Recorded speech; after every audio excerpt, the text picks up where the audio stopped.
கர்த்தர் மகிமையுண்டதாக. இன்றைய வசனம் சங்கீதம் 117:15.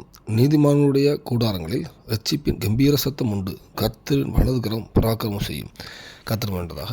இந்த வசனம் பார்க்கும்போது நீதிமான கூடாரங்களில் இரட்சிப்பின் கம்பீர சத்தம் உண்டு அப்படின்னு சொல்லுது. நம்ம வீட்டில் ஒரு நீதிமான கர்த்தருக்கு பிரியமாக இருந்து ஒரு நீதிமானாக வாழ்வோமானால் நம்ம வீட்டில் ஒரு துதியின் சத்தம், ஒரு ரட்சிப்பின் சந்தோஷம், தேவனை உயர்த்துகிற சந்தோஷம், சத்தம் எல்லாமே தேவனுக்கு பிரியமான சத்தமாக இருக்கும்.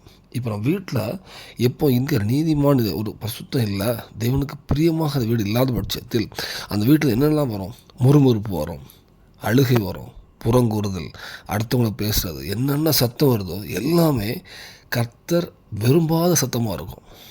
ஆனால் உண்மையாக கர்த்தருக்கு பிள்ளையோட வீடாக இருக்குமானால் அந்த வீட்டிலேருந்து வர சத்தம் எல்லாமே ஒன்று ரட்சிப்பின் சத்தம், எனக்கு தேவன் ரட்சித்தார் அப்படின்னு ரட்சிப்பின் சத்தம், தேவனை துதிக்கிற சத்தம், தேவனை மகிழ்ச்சி சத்தம், அடுத்த தேசத்துக்கு ஜெபிக்கிற சத்தம், தேவனுக்கு பிரியமான சத்தமாக இருக்கும்.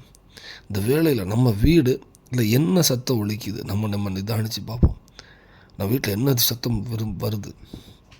புறங்கூறு சத்தம், உலகத்தின் சத்தம், அடுத்தவங்களை பேசுறது, பெருமையான பொய்யோ ஆகாத சம்பாஷணைகளோ இதெல்லாம் பேசுமானால் நீ ஒரு விஷயம் கர்த்தர்ட்ட மன்னிப்பு வைக்கும்.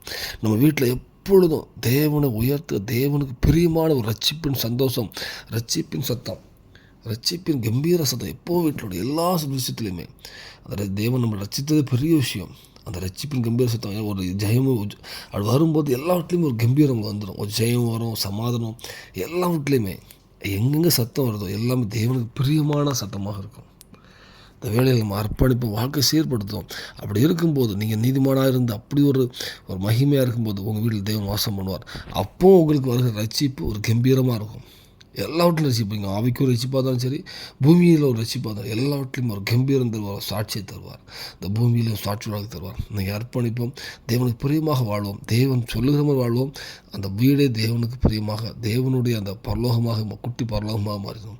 சாட்சியாக மாற்றுவோம். அந்த பூமியிலும் சாட்சியாக வாழ்க்கை தேவன் தருவார், பரலோகத்தை ஆயத்தப்படுத்துவார். அர்ப்பணிப்போம், தேவன் கிருபை செய்வாராக. ஆமென்.